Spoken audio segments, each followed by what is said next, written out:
Muito bem, nação, vamos para mais um vídeo aqui no nosso canal. Vamos analisar os comentaristas falando sobre a convocação da seleção brasileira, os jogadores do Flamengo, e tem a entrevista com o Pedro, que ficou praticamente emocionado após ser convocado pela seleção brasileira. O Pedro, que estava se preparando para essa convocação para a Copa do Mundo, faltou da equipe do Flamengo. Para mim, faltou o Gabigol. O Tite deveria ter convocado o Gabigol, não convocou, não sei porquê.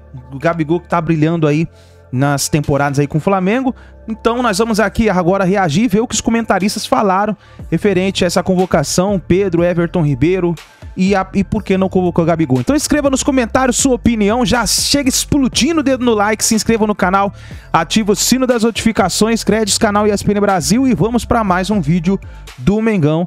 E também falando da seleção brasileira aqui no nosso canal. Jovem, que é o Rodrigo, com 21, e o jogador mais velho, que é o Dani, com 39. Apesar do Tite ter rechaçado ali, dar ouvidos ao Twitter, dar ouvidos à internet, é o termômetro mais rápido que a gente tem para entender a reação em relação a uma convocação. Então eu vou começar a jogar o assunto para vocês lendo uma mensagem.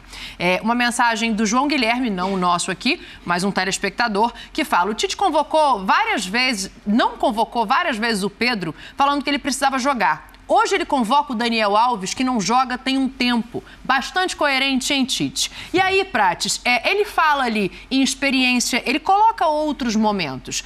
A minha pergunta, já que agora a convocação está posta, qual é o entendimento que fica pra gente do motivo dessa convocação? Se o Danilo sair machucado, é o Daniel que entra na lateral direita? Fiquei com dúvida sobre isso, Dani, porque, assim, primeiro em relação à escolha do Daniel Alves. O Tite se apega muito, e ele tem os pontos de vista dele para defender quando ele quer convocar alguém ou quando ele não quer convocar, são os critérios que ele segue. Agora, os critérios não valem todos iguais para todo mundo. Porque o critério do Daniel Alves é um critério de histórico, é um critério de um jogador com currículo que poucos têm, vencedor, que já jogou bem com ele em outros momentos, mas não nesse ano. O Daniel Alves, se a gente fosse parar para pensar no que ele jogou no ano, ele não estaria na Copa do Mundo. Ele saiu do Barcelona em janeiro, ele jogou pelo Pumas em uma função geralmente de meio campo, poucos jogos, está treinando, está se cuidando. E foi muito criticado quando jogou no Pumas. Exatamente. Então, assim, Dani, o Daniel Alves é um exemplo que o critério do Tite valeu para o Daniel Alves? Valeu. Mas porque ele gosta do Daniel Alves. O Daniel Alves já jogou com ele. É outro raciocínio. Eu não estou dizendo que eu concordo com o Tite. Depois a gente fala sobre isso. Pegando a mensagem como é o nome? Do João Guilherme. João Guilherme. Impossível esquecer o nome, obviamente. O Pedro, para o Tite, precisava se provar como jogador capaz. Sim, também. O Tite não acha que o Daniel Alves precisa se provar. Por isso que o Daniel Alves não precisa jogar quando ele fala: Pedro precisa jogar. Precisa ver o Pedro jogando para ver se o Pedro tem em campo o potencial que a gente achava que ele tinha e que ele mostrou depois que passou a jogar. O Tite não tem essa dúvida sobre o Daniel Alves. Eu até tenho, na parte física e na parte técnica, e na questão do ritmo de jogo. Mas você olha o histórico do Daniel Alves, por isso que o raciocínio é diferente. E tem que ser diferente. O Daniel Alves não é um jogador que tecnicamente tem um histórico discutível. Ele pode ter um momento, porque tem 39 anos de idade, porque a Copa do Mundo vai exigir um nível X, que pode ser discutido. Porque não está jogando no clube dele em alto nível, com alto rendimento. Eu me sinto muito desconfortável porque eu não vi os jogos dele no Pumas para poder opinar. Geralmente eu gosto de ver sobre o que eu opino.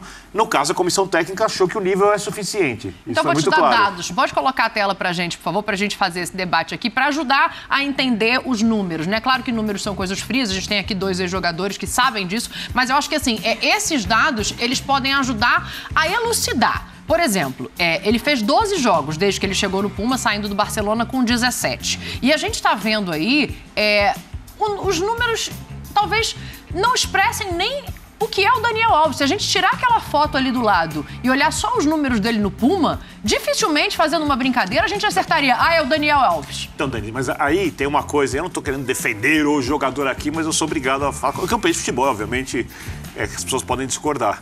O Daniel Alves foi convocado e talvez nem jogue na Copa do Mundo. Já respondendo a pergunta que você fez para o Prates, eu acho que se a seleção tiver que manter o sistema de jogo mais equilibrado, o substituto é o Militão.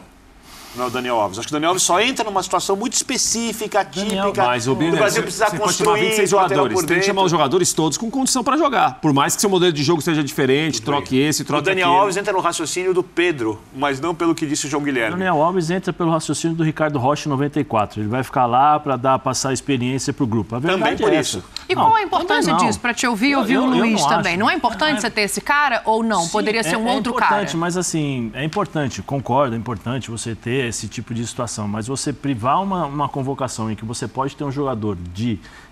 lembrar que o Ricardo Rocha ficou porque ele ficou lesionado e depois os próprios jogadores falaram, não, fica junto com a comissão. Ricardo Rocha e Ricardo Gomes, né? Ricardo Rocha e Ricardo Gomes, entendeu? O problema do Daniel Alves, o que eu acho é o seguinte, ele é importantíssimo, ele é um cara que pode ser importante para a seleção, para motivar um jovem jogador, para servir de exemplo, poxa, pelas palavras que ele pode ocasionar, né, pode levar, mas então faz o seguinte, leva ele como um adendo na comissão, porque ele não vai jogar. Mas não perde a força? Não perde a força porque ele vai fazer a mesma coisa. Talvez, vamos ser claros, se ele tiver que mexer, ele vai colocar o Daniel Alves como titular? Então, essa foi a minha pergunta não inicial. Vai, Deixa eu tocar essa bola no Luiz também. Ele vai colocar quem? Se tiver que mexer para a parte defensiva, ele vai colocar o Danilo ou vai colocar o Militão? Não, o Daniel Alves é para seguir a situação. 35 do segundo tempo, jogo eliminatório, o Brasil precisa fazer um gol. Sim, 35 minutos. Vai abrir o time, vai arriscar. O Daniel Alves entra para ser lateral que joga por dentro e ajuda a criar. Eu acho que essa situação o ponto. Mas assim, a minha pergunta é o seguinte, os outros times, nós estamos falando com uma facilidade do Daniel Alves... Não que o Daniel Alves, nós estamos falando do Daniel Alves do Barcelona, então. Então, eu acabei de dizer no meu comentário que eu não sei se tecnicamente, fisicamente ele tem condição. Eu vou me apegar na resposta do Tite quando foi perguntado do Daniel Alves. Qualidade técnica, que aí eu acho que ele tem, tecnicamente. Sim. Individual, física e mental. Física. Todos nós sabemos aqui, com 39 anos, você não vai apostar corrida com um moleque de 18, que você vai perder. Chegou outra mensagem aqui também, eu perdi agora quem foi. Imagina o Daniel marcando o Mbappé. Da forma como se joga hoje, os embates técnicos, os embates físicos, ele é muito claro, a diferença física é muito clara. Tecnicamente, os outros times, como é que os outros times vão jogar? Será que vai ser essa moleza toda pro Daniel chegar, vem cá, toca aqui, toca ali, jogar? Mas ele é por tudo ou nada, Zé. Não, mas por tudo ou nada, eu prefiro um meia. Um próprio meia, ou um atacante. Hoje? Sim, mas eu tô dizendo... Quantos ele testou? Ele poderia ter testado o Scarpa. Ele poderia ter testado o próprio Danilo. O Veiga arrebentando no Palmeiras, ele não colocou. Dudu arrebentando no Palmeiras, quando ele teve a possibilidade de ser convocado, ele não convocou. Quantos jogadores ele testou para essa posição? Dudu é outra característica. Não, mas eu estou dizendo... mas nós estamos falando sobre variações táticas. Sim. Variações táticas. Você falou com 35 minutos. 35 minutos, o que eu vou fazer? Eu vou tirar qual jogador para colocar o Daniel? O lateral. O lateral, sim. E lá na frente, vou continuar com a mesma disposição técnica? Tá. Então o time adversário... Dos atacantes e o cara sim, a amplitude. Mas se ele falou que ele já começa... Se tem os... É o que ele faz, o que sim, faz. Birner, mas se ele já falou que ele convoca o Daniel para jogar por dentro, é porque o time já vai jogar com amplitude, né? Até pelo número de pontos que ele leva, né? Isso tá claro. Então, quer dizer, ele vai fazer a mesma função que o lateral que estava jogando está jogando. Porque se ele levou os laterais para jogar por dentro, porque ele está falando que os times que tem... Isso foi o próprio Tite que falou, não fui eu. Né? Que o time com os atacantes vai jogar com os jogadores bem abertos. Sim. Por isso que ele precisa de laterais que jogam por dentro. Sim. Né? Então, teoricamente, se os jogadores estão abertos... Ele precisa jogar por dentro. Se você vai tirar um lateral, você vai tirar o lateral que, teoricamente, seguindo os raciocínios, estará fazendo a mesma função por dentro. Porque se ele estiver jogando pelo lado, é diferente. Então, ele não vai se apoiar tanto com os jogadores de lado, porque ele deve estar com o Danilo, né, aberto pelo lado aqui, que vai fazer essa função mais como uma linha de 4, né, vamos dizer assim, talvez jogando pelos lados. Então, o que eu quero dizer é o seguinte, esse Daniel, a minha pergunta é o seguinte, esse Daniel é o Daniel do Barcelona? Não é. Então, aí eu vou explicar o porquê. Quando o Fábio Maziridian, né, o Fábio, falou sobre números... por que força física? Por que isso? Por que potência e tal? Uma coisa é você treinar. E se você tem um dia a dia treinando, e é o caso dele, você atinge determinados números. Mas quais são os números? Um jogador de 39 anos ou um jogador de 26 anos? Quais são os números? Um jogador de 35 anos ou um jogador de 18 anos? Quais são os números de avaliação? Nós não temos esses números. É isso aí, nação. Então coloca a sua opinião nos comentários referente a essa convocação para a Copa do Mundo e nos vemos no próximo vídeo.